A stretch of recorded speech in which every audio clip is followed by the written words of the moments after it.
on. Hi, this is Charles Wasco, and today I'm going to be doing a speech over the history of coffee. Coffee originated in the Arab world. Coffee reached Mecca and Cairo by 1510. The exact nature of its physical effects became the subject of much controversy. Coffee shook off its original religious associations and became a social drink, sold by the cup on the street, in the market square, and then in dedicated coffee houses.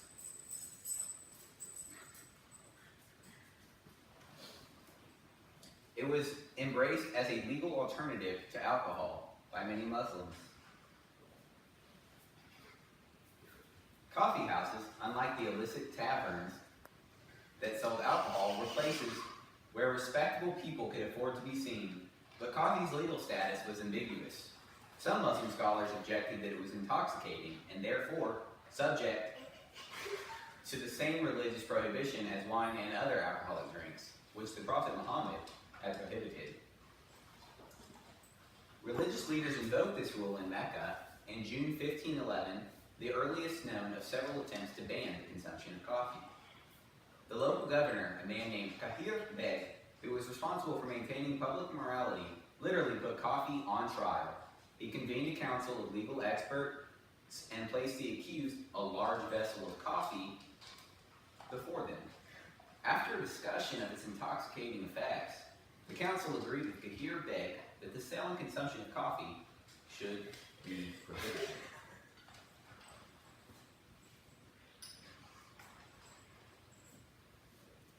The ruling was proclaimed throughout Mecca. Coffee was seized and burned in the streets. And coffee vendors and some of their customers were beaten as a punishment. Within a few months, however, higher authorities in Cairo overturned Kahir Beg's ruling, and coffee was soon being openly consumed again. His authority undermined, Kahir Beg was replaced as governor the following year, according to the book, A History of the World in 6 Glasses by Tom Standish. To understand how coffee became the favorite drink of college students, business professionals, and professors worldwide, we must first inform ourselves on the history of coffee, from street vendors in Mecca to coffee houses in London, to Starbucks in Seattle. Coffee has percolated throughout the world.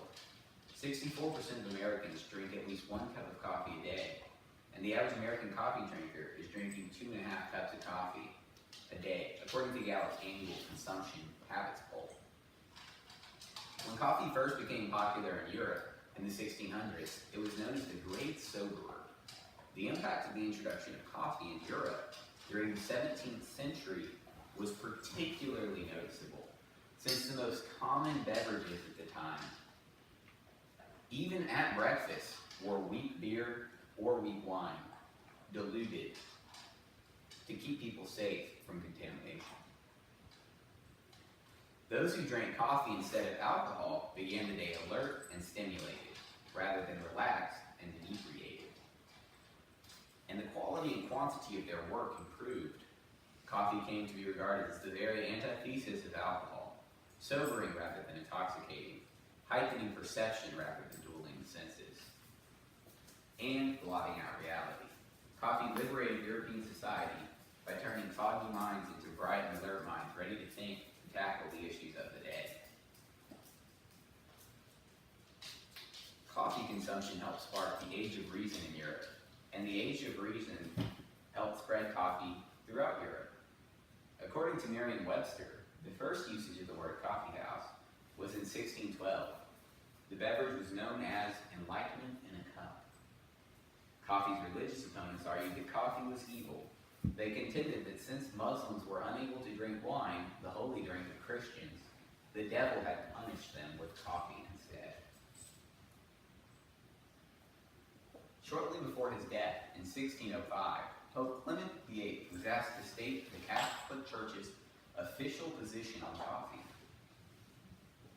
It was said that he was so enchanted by the taste and aroma that he approved the consumption of coffee for all Christians. According to Sam Guzman on CatholicGentleman.net, 50 years later, coffee had spread to Western Europe. Coffee houses could be found in France, the Netherlands, and particularly in England.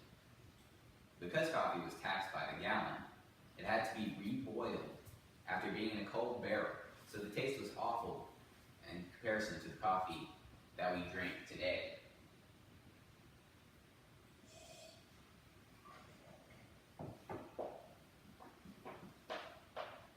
Coffee houses were often marked by occupation. So there would be a coffee house, for example, that only scientists would visit, and they could exchange ideas. And theologians would meet and talk about Jesus and the Bible at their coffee houses. Coffee houses were full of ideas in the same way that in modern society, the internet is full of ideas. Coffee houses were literally the internets of their day. After coffee was popularized in Germany, Johann Sebastian Bach wrote a song making fun of those who unsuccessfully opposed coffee. The Boston Tea Party was convened in a coffee house, according to the staff at professorshouse.com. Americans were fed up with the heavy tea tax, so they switched to coffee as an expression of freedom.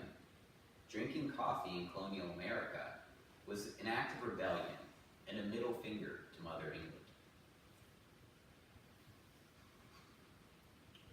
In modern society, coffee is everywhere. Because coffee spread through Europe and then America, it spread everywhere through both colonialism and imperialism. Seattle is the center of coffee culture, according to Wikipedia.com. And it comes as no surprise that Seattle is also home to some of the world's largest software and internet firms. The history of coffee is an exciting one, from street vendors to coffee houses to Starbucks. Coffee has been loved by people for centuries and has spread to every corner of the globe. Coffee is strongly associated with networking, reason, innovation, and coffee makes knowledge easier to obtain. I'll now close this speech with a quote from Howard Schultz, CEO of Starbucks. I was taken by the power that savoring a simple cup of coffee can have to connect people and create community. Do we have any questions?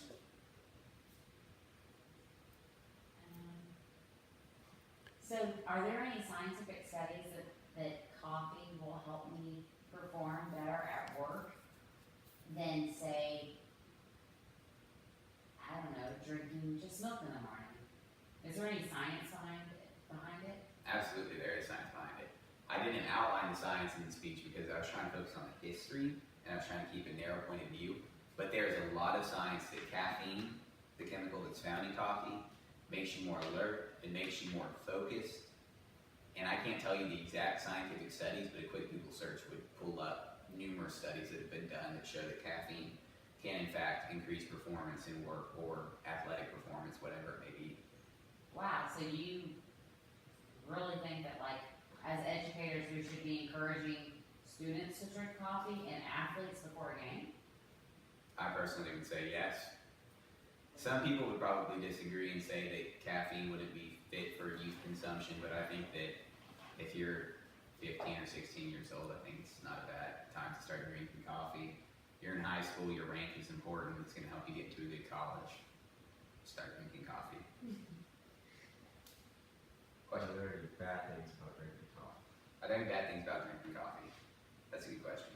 It can make you magnesium deficient if you drink excessive amounts of coffee. Magnesium is an important trace mineral in the body. Another negative impact of coffee would be dehydration. Just drinking too much coffee and not replenishing with water and proper electrolytes that are going to hydrate the body. So there's definitely some negative benefits. It also will turn your teeth yellow. Question? So drinking coffee is, what does it mean? Like,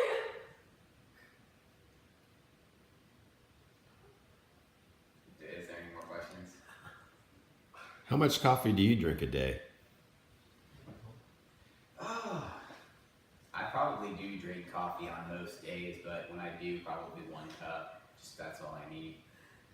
So And is there, what is the the best amount of coffee for an individual to drink a day? I don't know that there is a best amount, but I've read studies that say that the amount of caffeine that you need to actually feel stimulated and alert throughout the day, it's not a very high dosage. So even a cup of tea, for example, which has far less caffeine than a cup of coffee, will make you stimulated and feel alert throughout the day. That just made me think of something, because I've actually heard that tea has more caffeine than coffee. Is that just not true? I've heard that too, and I don't know where that comes from. Does how big you are affect how much coffee you can take, or how much you should drink?